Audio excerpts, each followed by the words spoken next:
Përshëndetje zonja dhe zotrinj, ku është edicioni qendror, këtu në ekranin e kanalit 7, ndër të tjera do të ndiqni. Guvernatori Sejko deklaron se lufta po rrezikon ekonominë, ndërsa në tregjet nis rritja e çmimit të frutave, perimeve dhe produkteve të bulmetit. Antarët e kabinetit qeveritar vijojnë raportimet përballë Edi Ramës në Vilën 30, kryeministri takon edhe kreun e grupit të PS për ligjin e referendumeve. Gjykata liron të gjithë protestuesit e arrestuar në tubimin e opozitës ku plagosën edhe 5 polic. Do të hetohen në masën e sigurisë detyrim paraqitje.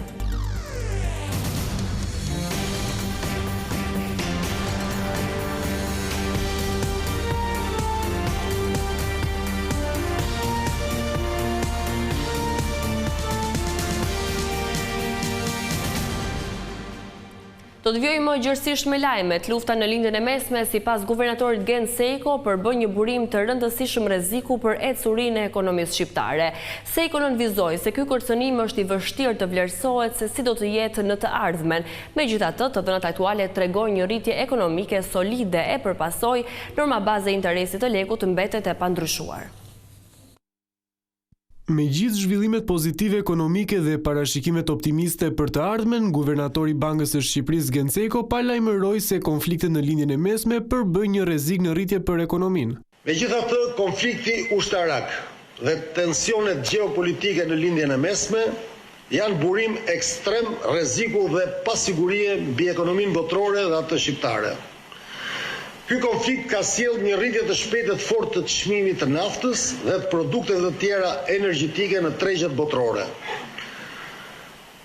Kozgjatja, intensiteti dhe kanalet indirekte të transmetimit të kësaj goditje në ekonominë shqiptare janë të vështira për të vlerësuar me një shkallë të pranueshme sigurie për momentin. Edhe pse çmimet e madrave dhe shërbimeve janë rritur lehtë në fillim të këtij viti, duke çuar inflacionin mesatar në 2.4%, guvernatori theksoi se niveli i tij mbetet brenda objektivave të Bankës së Shqipërisë. Përjavoi në mungesë të goditjeve të forta të ofertës, parashikimet tona të skenarit bazë tregojnë se inflacioni do të kthehet gradualisht në objektiv gjatë vitit 2026. Guvernatori bëri të ditur se duke u bazuar në ecurinë pozitive të ekonomisë shqiptare deri më tani, Këshilli Mbikëqyrës ka vendosur të mos ndryshojë normën bazë të interesit. Bazuar në konkluzionet e mësipërme, Këshilli Mbikëqyrës i Bankës së Shqipërisë në mbledhjen e sotme vendosi të mbajë të pandryshuar normën bazë të interesit në nivelin e 2.5%, gjithashtu të mbajë të pandryshuar normën e interesit të depozitës njëtitore në nivelin e 1.5% dhe të mbajë të pandryshuar normën e interesit të kredisë njëtitore në nivelin e 3.5%. Sipas Bankës së Shqipërisë, ekonomia deri më tani vijon të shfaqë tregues pozitiv me rritje të punësimit, pagave dhe kreditimit, ndërsa stabiliteti financiar mbetet i qëndrueshëm.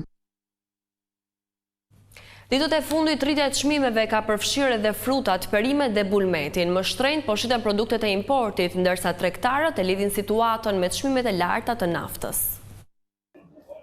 Shtrenjtimi i naftës po shoqërohet edhe me rritjen e çmimeve të produkteve ushqimore. Në tregun e fruta perimeve në qytetin e Elbasanit, thuajse të gjitha produktet, si dhe bulmeti, po shiten më shtrenjtë. Pak ditë më parë, 1 kilogram domate në Elbasan tregtoi me 200 lek, ndërsa sot shitet me 300 deri në 500 lek. Rritjet të çmimit kanë psuar edhe speci, patlıxhani e të tjerë. Ndërsa 1 kilogram djath po tregtohet me 100 deri në 200 lek më shtrenjtë. Një situatë e tillë prek drejt për drejt xhepat e qytetarëve, sidomos të pensionistëve. Shteti duhet vendor. Të gjitha që janë rritur më shumë janë domatet, kështu që çfarë më shumë. Rritja që ka qenë 2500 ka vajtë 3000, me lek vjetra gjithmonë kuptohet. Po thonë se të gjitha. Që nga bulmeti, dreqi, shejtani, fruta e ku ta diun. 3%, 4%. Varet.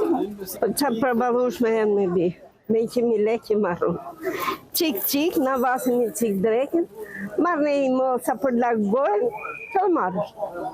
Një mishë së shtofën me sy fare. Nuk duket e i fare, po morëm një kosh, një diçka shumë. Djathën për shumë ka qenë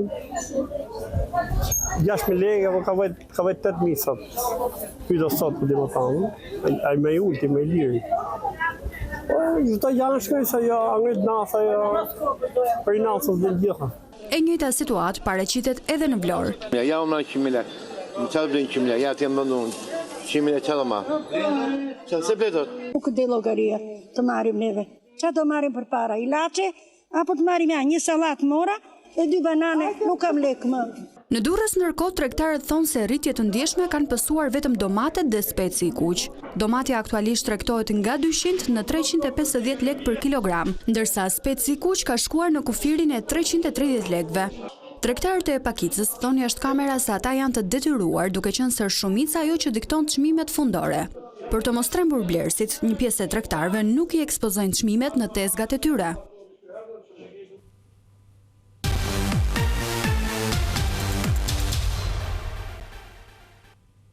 Ministra e Ekonomisë Zelina Ibrahima ishte antarja e radhës e kabinetit që raportoi në vilën 30 përballë kryeministrit Edi Rama. Ndërkohë më herët shefi i qeverisë takoi edhe grupin e kreut parlamentar socialist pas prezantimit të draft ligjit për referendumet.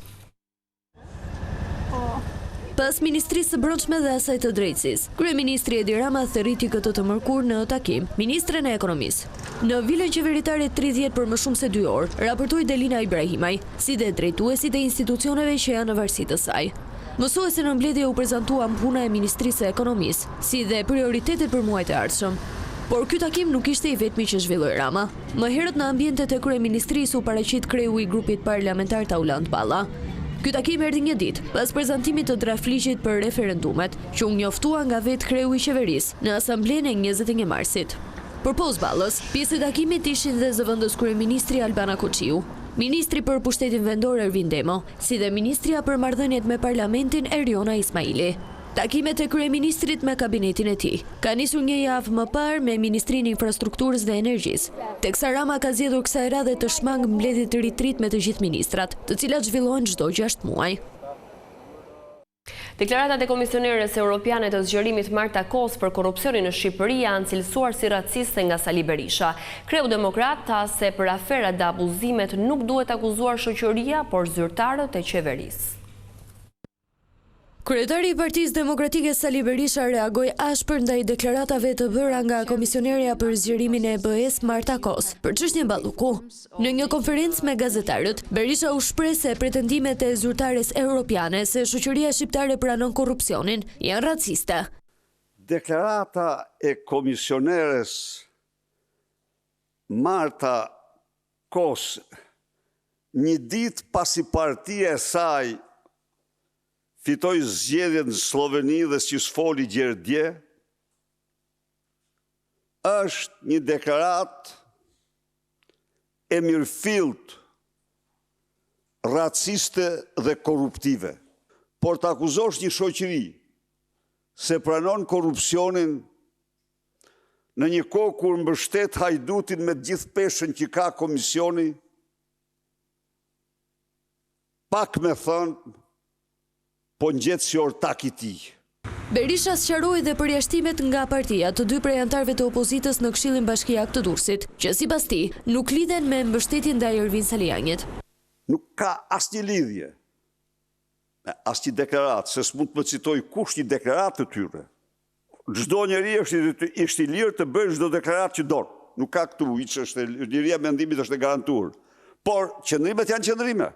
Nëse ti je në këshill dhe përdor pushtetin si këshilltar për të asfaltuar apo për të përfituar favore personale, nuk është ky pse të kanë votuar qytetarët e Durrësit. Prej ditësh Berisha dhe Saliani janë përplasur në distancë për zhvillimet brenda Partisë Demokratike. Saliani kërkon të garojë për kreun e partisë, por Berisha e quajti atë të vetë përjashtuar.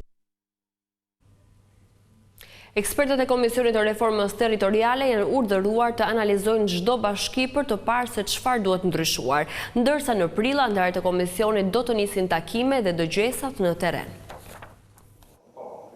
Komisioni i posaçëm i reformës territoriale miratoi listën e ekspertëve, të cilët do të punojnë mbi ndryshimet që do të kryen, si dhe për problematikat e çdo bashkie përkatëse. Dashur ekspert, ne presim një ekspertizë shumë serioze, detajuar nga ju dhe jeni ju ata që do bëni ballafaqimet, do nxirrnin pa situatën reale, pasojave të reformës së 2014-2015. Ofrojnë vlerësimin teknik më të mirë të mundshëm për punën, por na pret shumë përpara, kështu që do jemi në mënyrë sistematike bashkë për të ecur përpara.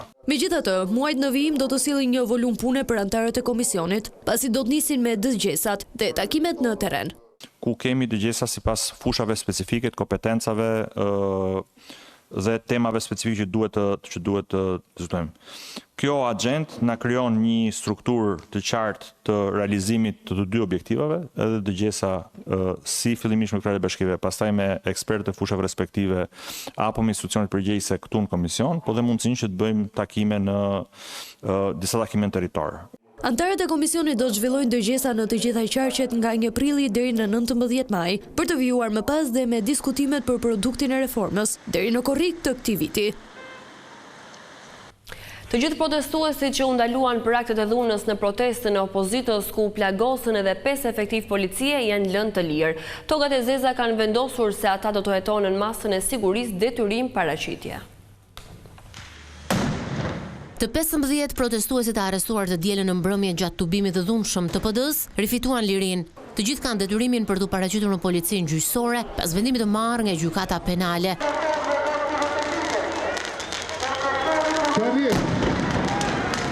Gjatë protestës kombëtare të Partisë Demokratike të datës 22 mars, ndaj godinës së kryeministrisë u hodhën bomba molotov dhe fishek zjarr. Rreth 1400 forca policore ndodheshin në terren për të mbrojtur qytetarët dhe institucionet e vendit, duke përdorur gaz lotësjellës dhe ujë me presion. Ndërkohë, protesta e konceptuar në formën e një marshimi u shpërnda menjëherë, ndërsa turmat e tubuesve u drejtuan Ministrisë së Brendshme e më pas Selisë së Partisë Socialiste. Të dyja këto godina patën të njëjtin fat si kryeministria, ndërsa një tjetër zonë e nxehtë ishte edhe ajo të rruga e Elbasanit. Po në të njëjtën zonë përfunduan të djegur disa policë, të cilët u dërguan në spitalin e traumës. Protesta kombëtare 22 marsit ishte e 7-a e llojit të saj. Partia Demokratike ka lajmëruar se do të vijojë protestat deri në largimin e kryeministrit Rama dhe krijimin e qeverisë teknike.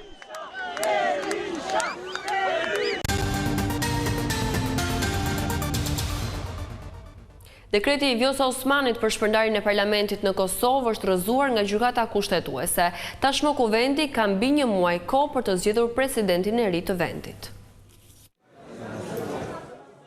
Gjykata kushtetuese e Kosovës e shpalli të pavlefshëm dekretin e presidentes Vjosa Osmani për shpërndarjen e kuvendit. Në akt gjykimin e publikuar, gjykata ka pretenduar se dekreti i presidentes Osmani nuk prodhon asnjë efekt juridik. Në vendimin e saj, kushtetuesja ka deklaruar gjithashtu se deputetët kanë edhe 34 ditë afat për të zgjedhur presidentin e ri të vendit. Ky hap vjen pasi në fillim të këtij muaji, gjykata më e madhe në vend pezulloi përkohësisht deri më 31 mars dekretin e presidentes Vjosa Osmani për shpërndarjen e kuvendit. Kushtetuesja i ndaloi çdo veprim Osmanit në lidhje me dekretin e 6 marsit, si dhe punën e kuvendit deri në përfundim të pezullimit. Kërkesa për vlerësimin e kushtetueshmërisë së dekretit për shpërndarjen e kuvendit u dorëzua nga kryeministri Albin Kurti në emër të qeverisë. Presidenti i Kosovës zgjidhet me 2/3 e votave në 2 raundet e para apo me 61 vota në raundin e tretë, por nevojiten 80 deputet në sallë që seanca të mund të mbahet. Vetë Osmani synonte edhe një mandat të dytë, mirëpo ajo nuk gëzoi mbështetjen e partive.